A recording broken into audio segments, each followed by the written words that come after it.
Hello everyone. देखिए, जो हमारा नकदी शेष सिद्धांत है जो कि हमारा कैम्ब्रिज का है और जो हमारा ट्रांजैक्शन अप्रोच है जो कि फिशर की है, इनमें बहुत ही कॉन्ट्रडिक्शन होता है और अक्सर ये पूछा जाता है कि इन दोनों में से कौन सा श्रेष्ठ है, क्योंकि दोनों ही जो है मुद्रा की क्वांटिटी थ्योरी को बताते हैं। हम कई ऐसे पॉइंट बताने वाले हैं जिससे हम ये बताएंगे जो कैम्ब्रिज का हमारा जो ये कैश बैलेंस अप्रोच है ये फिशर के ट्रांजैक्शन अप्रोच से श्रेष्ठ है।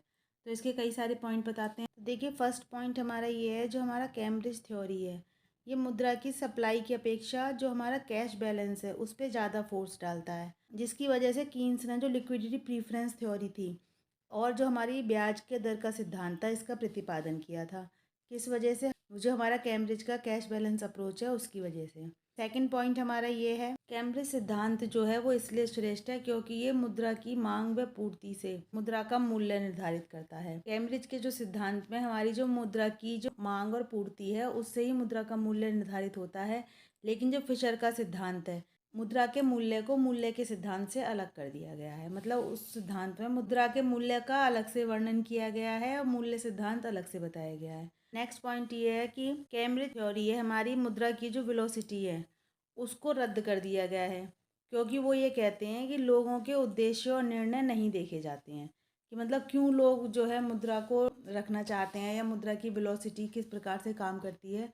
तो इन्होंने इसकी जो एजम्पशंस है उनको नहीं माना है। लेकिन नेक्स्ट है, जो कैम्ब्रिज थ्योरी है वो शॉर्ट टर्म के लिए है, ठीक है, और जो फिशर की है वो लॉन्ग टर्म से है। कीन्स ने कहा भी है कि दीर्घ काल में तो हम सब मर ही जाते हैं।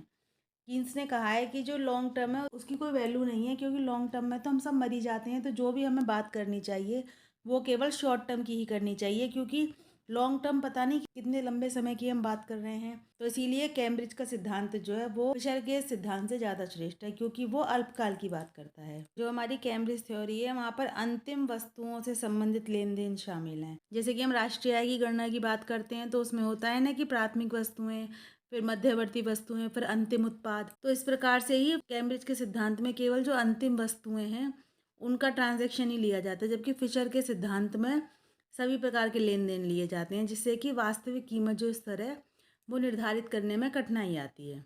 और देखिए, जो ट्रांजैक्शन समीकरण है हमारी इसमें वी रखा गया है, यानी वेलोसिटी ऑफ मनी, जबकि जो हमारा कैश बैलेंस अप्रोच है इसमें वाई रखा गया है, यानी कि इनकम।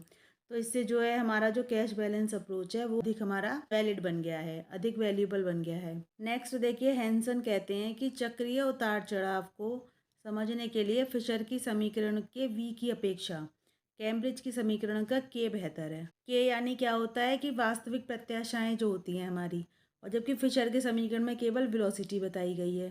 तो इसका एक एग्जाम्पल भी बता रहे हैं। ये क्या कह रहे हैं, ये कि जब के बढ़ता है तो कीमत स्तर गिर जाता है, और जब के गिरता है तो कीमत स्तर जो है बढ़ जाता है। ठीक है, यानी कि जब लोगों को उम्मीदें होती हैं कि कोई वस्तु जो है उसकी ज़्यादा डिमांड होने वाली है आगे भविष्य में, तो फिर उसकी कीमत जो है वो बढ़ जाएंगी। लेकिन अगर लोगों को ऐसा लगता है कि इस वस्तु की कीमत जो है वो घटने वाली है, तो जो है उसकी मांग कम हो जाती है, जिससे कि उसका कीमत स्तर गिर जाता है। नेक्स्ट ये क्या कह रहे हैं कि जो इसका वी है वो है यांत्रिक है, जबकि जो कैम्ब्रिज समीकरण है इसका के जो है वो रियल है, क्योंकि इसमें जो भी चेंजेस आते हैं उसके पीछे जो कारक होते हैं, जैसे कि एक्सपेक्टेशन और अनसर्टेनिटी, लिक्विडिटी, इनके क्या क्या उद्देश्य हैं, और जो इंटरेस्ट रेट है, इन सब का अध्ययन हुआ है। इस प्रकार से जो कैम्ब्रिज का हमारा कैश बैलेंस अप्रोच है ये फिशर के ट्रांजैक्शन अप्रोच की तुलना में अधिक श्रेष्ठ है और अधिक यथार्थिक है। That's all for today. आशा करते हैं आपको ये कंपैरिजन समझ में आया होगा, पसंद आया होगा।